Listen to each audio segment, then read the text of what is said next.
바리새인들, 그들은 그 자신들은 천국에 갈 자격이 충분하다고 확신했기에 하나님과 재물을 함께 섬길 수 없다. 는 예수님의 말씀을 듣고 비웃었습니다. 누가복음 16, 1에서 14. 바리새인, 대제사장, 서기관 등 종교 지도자들은 유대 사회에서 독보적 권력을 행사했다. 입법, 사법, 행정의 3권을 다 쥐고 있었다. 종교 지도자는 정치 지도자이자 민간 지도자였고 재판관이었다. 그들은 하나님이 임명하신 사자로 간주되었기에 세상에서 특별한 권리와 의무를 지니고 있었습니다. 그들을 바라보시며 예수님께서는 부자와 나사로의 비유를 하셨습니다.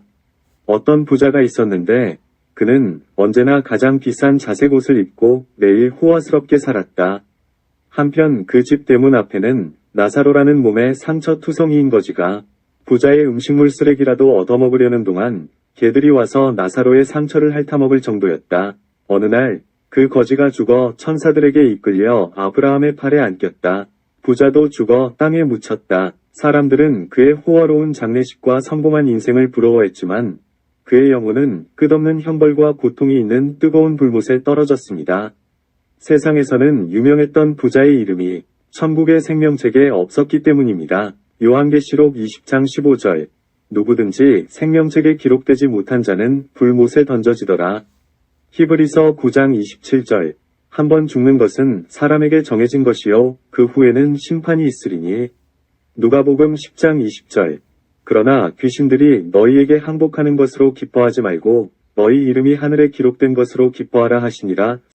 살아생전 사람들에게 칭송을 받던 바리새인들은 하나님 없이도 얼마든지 자신의 방법으로 재물과 권력을 누리고 찬사를 받으며 성공했기에 하나님을 의지할 마음이 없고 하나님이 말씀하신 방법으로 인생을 사는 게 너무 어리석으며 동의하기 힘들었습니다.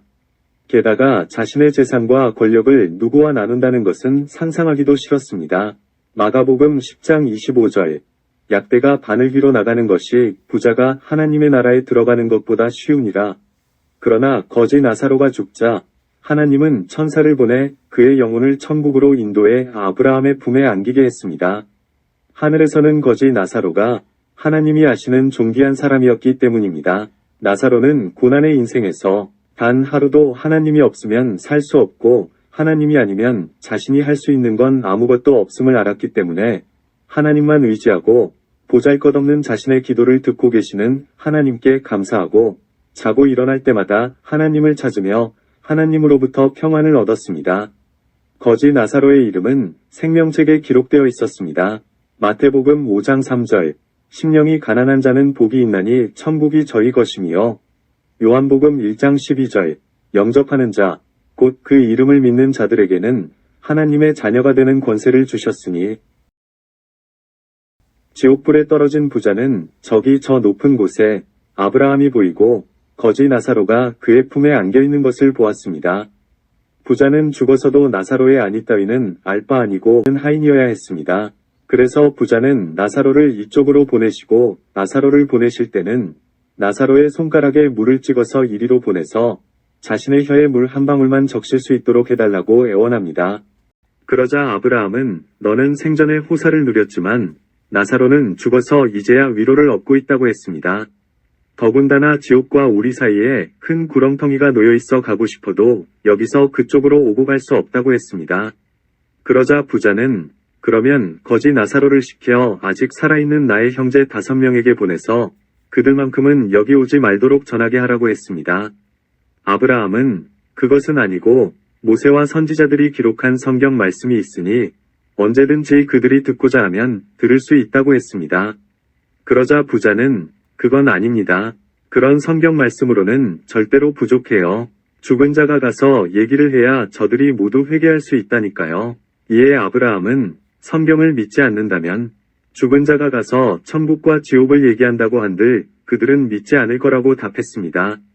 누가복음 16장 31절. 모세와 예언자들의 말을 듣지 않는다면 죽은 사람이 다시 일어나도 믿지 않을 것이라고 하신 예수님의 비유의 말씀 그대로였습니다. 심령이 가난한 자는 복이 있나니 천국이 저희 것이며 나사로는 심령이 가난하여 생명책에 이름이 기록되고 천국을 소유하였습니다. 하나님은 고난의 영을 허락하셔서 우리의 심령이 가난하도록 인도하십니다. 복음을 받아들인 신자에게 그 다음으로 찾아오는 것은 고난의 영입니다. 그것은 사탄 마귀가 자신의 자녀였던 인간을 하나님께 빼앗긴 것에 대해 질투하여 포효하고 분노하여 고난의 길을 걷게 됩니다. 복음이 강하게 임할수록 고난도 큽니다. 요셉과 다윗 등 모두 고난을 받았습니다. 그러나 하나님은 함께 하시고 평안을 주십니다. 밖에서는 고난이 오는데 안에서는 기쁨이 올라옵니다. 하나님이 허락하신 고난을 통해서 나의 자연인의 자아는 산산이 부서집니다. 천국을 향해 가는 여정 중에 꼭 거쳐야 하는 중요한 과정이니 감사하고 찬송을 해야 빨리 지나갈 수 있습니다. 고난의 영을 통과한 후에는 비로소 심령이 가난한 자가 됩니다. 나는 아무것도 아니며 오직 주님만이 하실 수 있습니다.